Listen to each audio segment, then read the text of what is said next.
Elon white की पुस्तक the great controversy के माध्यम से हमारी निरंतर यात्रा में आपका स्वागत है दोस्तों। हमारे पिछले वीडियो में हमने देखा कि कैसे प्रकाशित वाक्य 11 की भविष्यवाणियों ने फ्रांसीसी क्रांति की ओर ले जाने वाली घटनाओं की भविष्यवाणी की थी। आज हम उस अध्ययन को जारी रखेंगे और मेरा मानना है कि आप यह देखकर आश्चर्यचकित होंगे कि भविष्यवाणी वास्तव में कैसे पूरी हुई।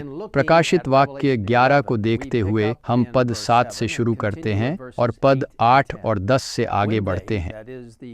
जब वे अर्थात पुराने और नए शास्त्र के दो साक्षी, जिनके बारे में हमने पिछले वीडियो में बात की थी, जब वे अपनी गवाही पूरी कर लेंगे तो अजीब जानवर जो अंतहीन गड्ढे से ऊपर उठता है उनके विरुद्ध युद्ध करेगा, उन्हें शक्तिशाली बनेगा और मार डालेगा, और उनके मृत शरीर वहां पड़े होंगे महान शहर की सड़कों पर, जो आध्यात्मिक रूप से सोडोम और मिस्र कहलाता है, जहां हमारे प्रभु को भी क्रूस पर चढ़ाया गया था। और जो भूमि पर निवास करते हैं वे उनके ऊपर आनंदित होंगे, उत्सव मनाएंगे और एक दूसरे को उपहार भेजेंगे, क्योंकि ये दो नबियों ने उन लोगों को परेशान किया जो भूमि पर निवास करते हैं। तो इस परिच्छेद का क्या अर्थ है और यह फ्रांसीसी क्रांति पर कैसे लागू होता है? खैर, आरंभ करने के लिए यह याद रखना महत्वपूर्ण है कि यह भविष्यवाणी भाषा प्रतीकात्मक है। यह शाब्दिक सदोम या मिस्र का उल्लेख नहीं कर रही है, बल्कि ये स्थान किसका प्रतीक है? ध्यान दें कि परिच्छेद कहता है वह महान शहर जिसे आध्यात्मिक रूप से सदोम और मिस्र कहा जाता है। द ग्रेट कंट्रोवर्सी में हमें बताया गया है कि बाइबल के इतिहास में प्रस्तुत सभी देशों में से मिस्र ने सबसे साहसपूर्वक जीवित ईश्वर के अस्तित्व को नकार दिया और उनकी आज्ञाओं का विरोध किया। आपको याद होगा कि कैसे फिरौन ने निडर होकर घोषणा की थी, यहोवा कौन है कि मैं उसकी बात मानकर इज़राइल को जाने दूं? मैं यहोवा को नहीं जानता और न मैं इज़राइल को जाने दूंगा। मेरे मित्रों, ये नास्तिकता है और मिस्र द्वारा प्रतिनिधित्व किया जाने वाला राष्ट्र जीवित ईश्वर के दावों के समान खंडन को आवाज देगा और अविश्वास और अवज्ञा की समान भावना प्रकट करेगा। प्रकाशित वाक्य 11 में वर्णित महान शहर की तुलना आध्यात्मिक रूप से सदोम से भी की जाती है। शाब्दिक सदोम परमेश्वर के नियम को तोड़ने और विशेष रूप से अपने अनैतिक आचरण और यौन प्रथाओं के लिए प्रसिद्ध था। एलन व्हाइट लिखती हैं, पैगंबर के शब्दों के अनुसार वर्ष 1798 से थोड़ा पहले शैतानी मूल और चरित्र की कुछ शक्ति बाइबल पर युद्ध करने के लिए उठेगी, और उस भूमि में जहां भगवान के दो गवाहों की गवाही इस प्रकार होनी चाहिए चुप की जाएगी, फिरौन की नास्तिकता और सदोम की लंपटता प्रकट हो जाएगी। फिर वह घोषणा करती है, इस भविष्यवाणी को फ्रांस के इतिहास में सबसे सटीक और आश्चर्यजनक पूर्ति मिली है। 1793 में फ्रांसीसी क्रांति के दौरान एक आधिकारिक विधायी निकाय ने सर्वसम्मति से ईश्वर की आस्था और पूजा को त्याग दिया। हम पढ़ते हैं कि फ्रांस दुनिया के इतिहास में एक ऐसे एकल राज्य के रूप में खड़ा है जिसने अपनी विधानसभा के फैसले से कहा कि कोई भगवान नहीं है, और जिसकी राजधानी की पूरी आबादी और अन्य जगहों पर विशाल बहुमत है। घोषणा को स्वीकार करते हुए खुशी से नाचते गाते रहे।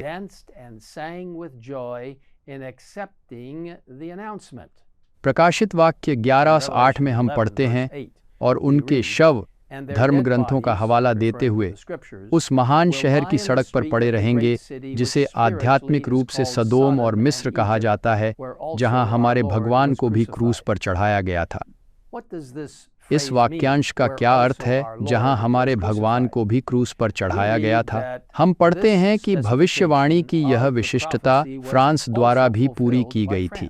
किसी भी देश में ईसा मसीह के प्रति शत्रुता की भावना को अधिक स्पष्ट रूप से प्रदर्शित नहीं किया गया था। फ्रांस ने सुसमाचार के विश्वासियों पर जो अत्याचार किया था, उसमें उसने ईसा मसीह को क्रूस पर चढ़ाया था, उनके शिष्यों के व्यक्तित्व में।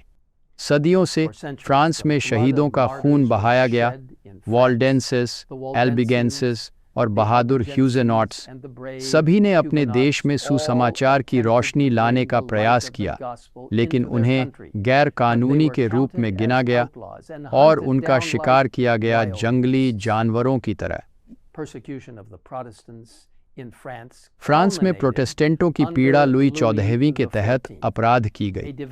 एक धार्मिक कैथोलिक, जिन्हें सन किंग के रूप में जाना जाता था, लुई 14वीं ने उसे स्वीकार किया, जिसे सेंट बार्थोलोम्यू मैसेकर के रूप में जाना जाता है, सभी समय के सबसे खूनी और क्रूर हत्याकांडों में से एक।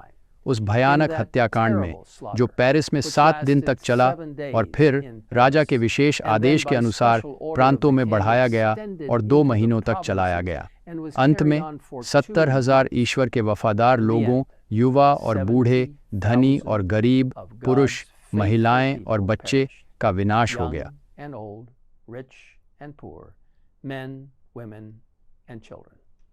हमें बताया गया है कि जब नरसंहार की खबर रोम तक पहुंची तो वहां बड़ी खुशी हुई।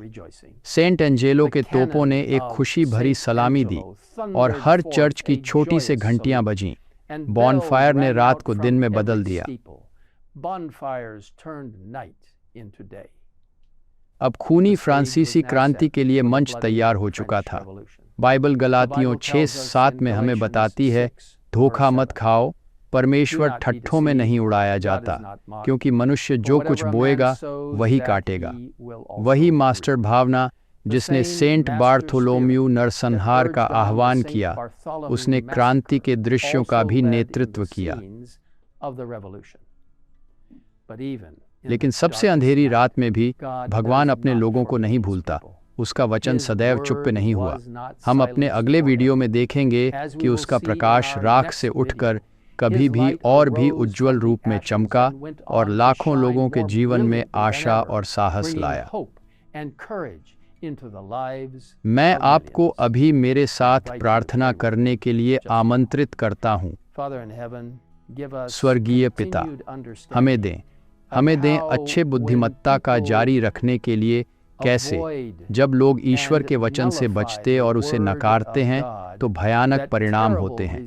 प्रभु, हमें अपने वचन को स्वीकार करने, पुराने और नए शास्त्रों में हमारे लिए आपके निर्देश को स्वीकार करने की सहायता करें और समझने में कि आपके पास हमारे लिए मूल्यवान संदेश हैं, स्वर्ग के सिंहासन के कमरे से सीधे, आध्यात्मिक और हर अन्य तरीके से हर एक का संरक्षण और ध्यान रखें, ताकि हम अनेकों के साथ पिछले में, चाहे हमें कुछ भी प्राप्त हो, बाइबल के सत्य के लिए खड़े हो सके।